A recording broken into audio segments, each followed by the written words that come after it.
Square Biz, elevating the square black man to a level of respectability within the black community and ending the romanticization of thugs. Hypothetical racism. Let's read the definition of hypothetical. Hypothetical is involving or being based on a suggested idea or theory, being or involving a hypothesis. So involving or being based on a suggested idea or theory. So what I mean by hypothetical racism. Hypothetical racism is, instead of really looking for like racist actions or racist ideas that adversely affect people, that's not what we're looking for. We're looking for ideas or theories of racism. So in other words, instead of looking at the prison population and saying, how many actual criminals do we have here in the prison? What we're looking at now is, what is the race of the prison population? Like, you know, what are the demographics? What are the racial demographics of your prison? And does that reflect society as a whole? So like I said, we don't want to know if everybody in there actually committed a crime. That's not the goal. That's not the goal of this hypothetical racism that we live in right now. That's not the goal. Like, we don't care if everybody in there is guilty. What we want to know is demographics of the prison population. Why do they not reflect the demographics of society? So in other words, if black people are 13% of the population, why are we not 13% of the prison population? The answer that we're being given is the hypothetical racism, the idea or the theory that because the prison population for black people is not 13%, reflecting the demographics of the country, it's racist. And I'm not saying it's not. But the discussion isn't being had, and no one's looking at the real problem. And it is, are the people in these prisons, are they committing crimes? That's the real question. It's not about what race of the prisoners, you know, like how many African American prisoners do you have? How many black or brown prisoners do you have? Like, that's not a determining factor of racism. That's not the determining factor of racism. And that's not to say that there's no racism in the prison system or in the justice system. That's not to say that.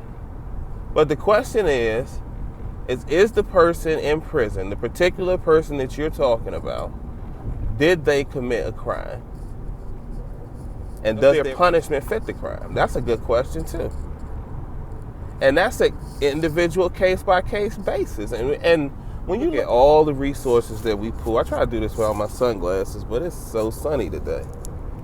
When you look at all the resources that we pour into, all of this criminal justice reform that we're doing, we could remodel the prisons. Like, it's just tons and tons of money being poured into people just reading about, just doing research. It's just research. We're paying people millions of dollars to do research. So instead of spending millions of dollars to improve the lives of the prisoners, to make their lives better, getting the mold out of the prison, we're spending millions of dollars on research. And it goes to what I always say, the romanticization of the thug. It's sexy. It's sexy to get a brother off. A brother that's been wrongfully accused, especially a brother from the hood, like, that is so sexy. And like, everybody wants to do it.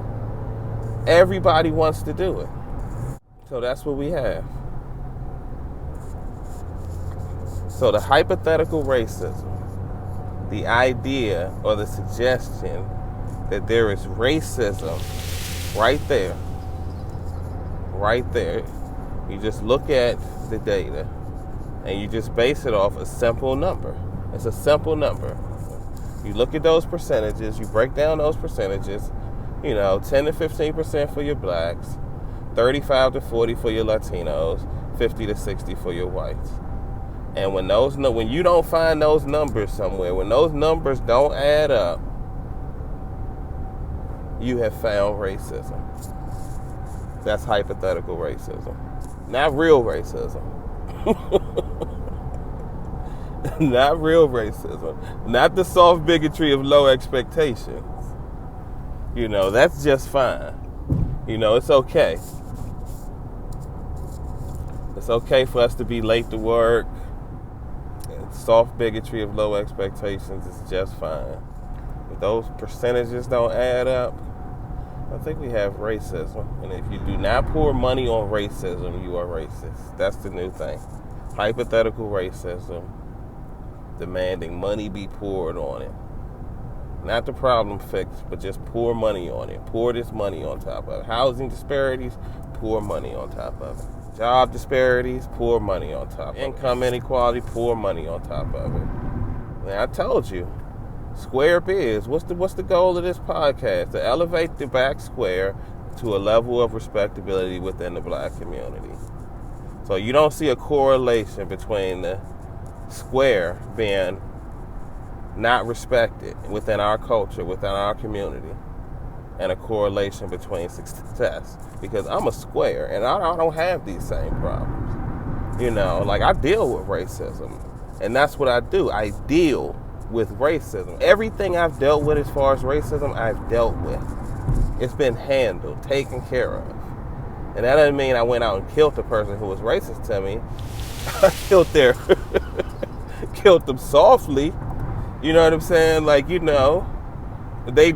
to rethink their ideology after they met me. Hey, that's what you believe, huh? You believe that. Okay, got you. Let me show you what better than the best is.